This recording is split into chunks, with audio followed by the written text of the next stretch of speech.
Metaldeck de Acesco, el entrepiso que se adapta a todo tipo de estructura, presenta En la Hora de la Verdad, a través de Radio Red, hoy en la historia.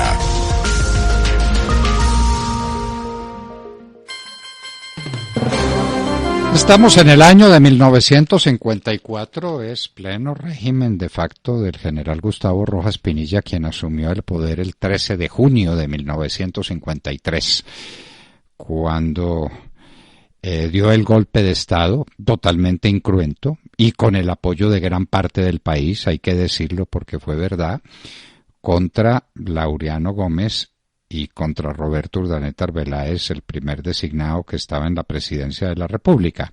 En el momento del golpe era Laureano Gómez el presidente en ejercicio, porque volvió a Palacio a pesar de sus problemas de salud que lo habían llevado a dejar el mando en el designado Urdaneta Arbeláez. 1954. Los colombianos estábamos hechos a la idea de que el gobierno militar iba a ser un gobierno transitorio, un gobierno que no durara, pero ya para 1954 había señales claras de que los militares, con el general Rojas Pinilla a la cabeza, estaban encariñándose con el poder, para decirlo de algún modo sencillo y rápido.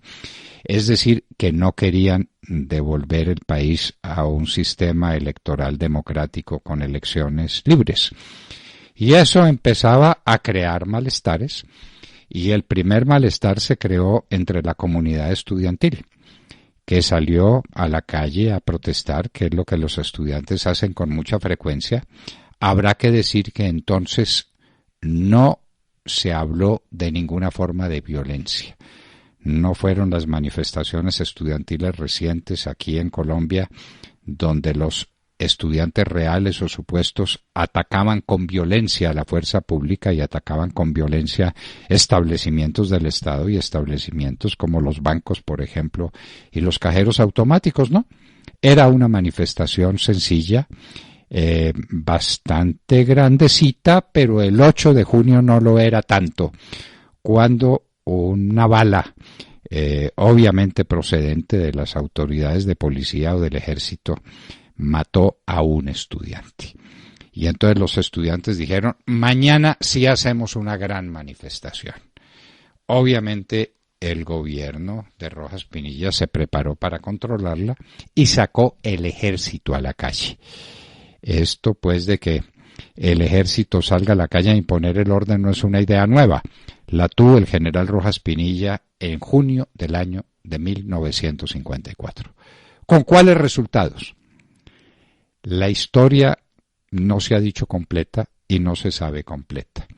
El régimen sigue diciendo en que los soldados recibieron unos tiros, unos disparos, que desde un balcón o desde algún sitio dispararon contra el ejército y simplemente el ejército respondió.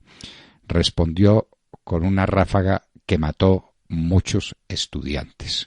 La muerte, la masacre de los estudiantes del 9 de junio de 1954. Y la suerte quedó echada. Los cadáveres se recogieron, los estudiantes muertos se enterraron, pero el país no olvidó y el país no perdonó. Fue el primer acontecimiento que separó y de manera irreparable la opinión pública del gobierno militar del general Gustavo Rojas Pinilla.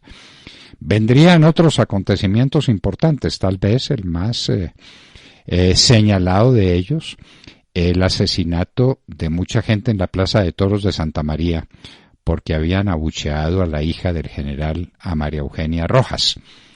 Y ese fue otro hecho que se sumó a esta cadena de escándalos.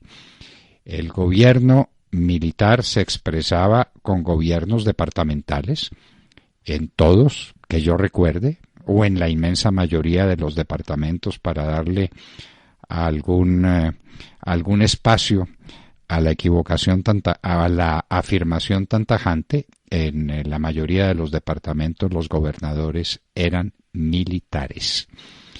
Y gobierno militar absoluto, un gabinete compuesto por militares, en su inmensa mayoría también, un presidente, el general Gustavo Rojas Pinilla, que no daba señales de ningún género de devolver el país a la democracia.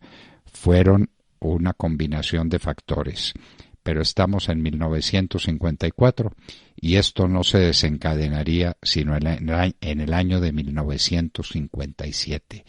Faltaban todavía 3 años para que el pueblo derrocara en un paro cívico, pero rotundo, total, paro en su mejor expresión, no con piedras, no con palos, simplemente con abstención de trabajo, lo que se dio en mayo de 1957.